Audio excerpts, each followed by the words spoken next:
sobre pues los ataques que se registraron la semana pasada, en 2 días, en Tepalcatepec, en Michoacán, ataques a las Fuerzas Armadas de nuestro país, y se dieron con drones.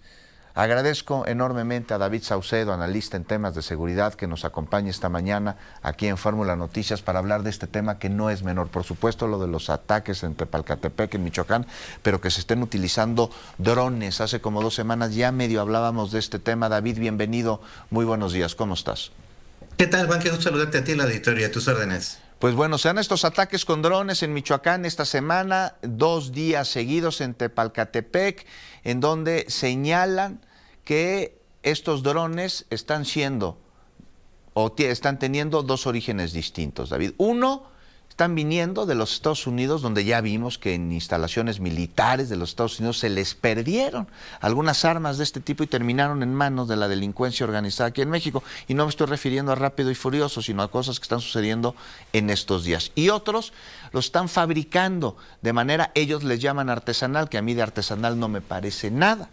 Y están siendo reclutados y traídos desde el sur del continente personas a nuestro país para la elaboración y la operación de estos artefactos. Oye, pues es un tema muy delicado. ¿Cómo lo ves, David? Sí, es algo que se había anticipado luego de que el gobierno federal tomó la determinación de militarizar el combate a los grupos del crimen organizado. En paralelo, también los propios grupos del crimen organizado adquirieron el equipo, contrataron personal, incluso algunos grupos de narcotráfico, bueno, ya desde antes, pero incrementaron el reclutamiento de soldados de élite de distintas corporaciones de seguridad pública de otros países, como los caiviles de Guatemala o la Policía Nacional Colombiana. Fueron traídos mercenarios desde Colombia para que trabajaran en los grupos de choque de los cárteles y también para la capacitación de elementos. Hay expertos que manejan explosivos en México, sobre todo los que están en la industria minera, pero también han traído personas que tienen experiencia en el generar explosivos, como los que vimos recientemente en los ataques que utilizaron en Michoacán. De acuerdo con fuentes militares, se habrían utilizado tanto drones como minas antipersona en esta región muy conocida de Tepalcatepec, en donde hay una disputa desde hace tiempo entre el cártel Jalisco Nueva Generación y un antiguo aliado del Mencho, el abuelo Farías, que está haciendo una alianza con otros grupos michoacanos para impedir el avance de las tropas del cártel Jalisco Nueva Generación en esta región, y lo hacen de esta manera. Ujú. Los ataques que lamentablemente fueron objeto los integrantes del ejército, en realidad me parece que estaban también dirigidos en contra de las columnas de avanzada del cártel Jalisco. Me está diciendo ayer nuestro corresponsal Conrado, allá en Michoacán, el día de ayer, que todavía operan caballeros templarios en esta zona, un grupo que pues muy disminuido desde hace años, parecía por parte de la opinión pública ya no tener presencia, ya haberse disuelto y haberse sus integrantes formado parte de otros grupos delincuenciales, pero me decía que siguen operando todavía personas que pertenecen a esta organización criminal, David. Así es, en Michoacán ocurrió algo muy peculiar.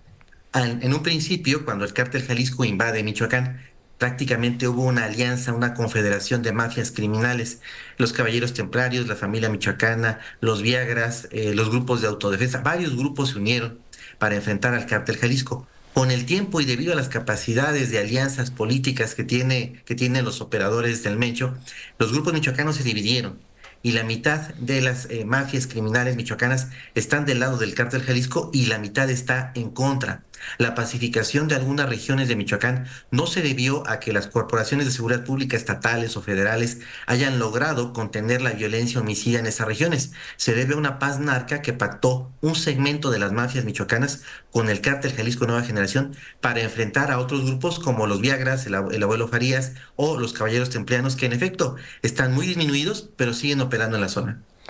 ¿Cómo puede la autoridad, las Fuerzas Armadas de nuestro país, enfrentar los ataques que se están dando con estos artefactos por demás sofisticados, drones entre ellos? ¿Tiene la capacidad para inhibir su vuelo, para inhibir los ataques, que desde ahí se da cuenta con las herramientas? Porque te lo pregunto, David, en el momento en el que en un conflicto la contraparte tiene mayor armamento que uno, pues entonces estamos en una situación verdaderamente peligrosa, y esto es a decir de las propias Fuerzas Armadas de nuestro país. No permitir que el enemigo tenga mayor parque ni mejores armas que el mismo ejército. Lamentablemente ni la Sedena ni la Guardia Nacional cuentan con las tecnologías como para poder evitar este tipo de ataques. Incluso de manera reciente la propia Guardia Nacional empezó a presupuestar la adquisición de drones armados para poder contrarrestar los drones del Cártel Jalisco. Hacen falta, como tú bien señalas, inhibidores de señal, radares de tierra y también nuevos instrumentos, tierra-aire, misiles para poder derribar este tipo de artefactos. La Sedena no tiene la tecnología, no tiene los equipos. Recientemente solicitó mediante su presupuesto de este año la adquisición de estas tecnologías, pero es un hecho que actualmente no cuenta con ellas. Y tardará un poco para poder aprender, para que sus técnicos, sus especialistas logren manipular de manera correcta todos estos artefactos que tienen que utilizar ahora en esta nueva guerra aérea que están enfrentando contra el Cártel Jalisco Nueva Generación. Pues David Saucedo, te agradezco enormemente que nos hayas acompañado esta mañana de domingo, te mando un abrazo y estamos pendientes de ver pues qué sucede y qué señalan las Fuerzas Armadas de nuestro país con respecto a la estrategia con la que se enfrentan este tipo de dispositivos electrónicos sofisticados con los que están siendo atacados efectivos del Ejército y de la Guardia Nacional. Gracias a ti, Juan. En efecto, esperemos que dentro de poco tengamos buenas noticias. Lo cierto es que debido a estas tecnologías que utilizan los narcotraficantes, pueden hacer ataques a distancia, no sufrir ningún tipo de lesión y ser sumamente letales. Pues es un tema en verdad preocupante y que pues debe estar en la mesa de las Fuerzas Armadas de nuestro país, no solo en la opinión pública. David, abrazo. Que estés bien, Juan. Te mando un abrazo. Con esta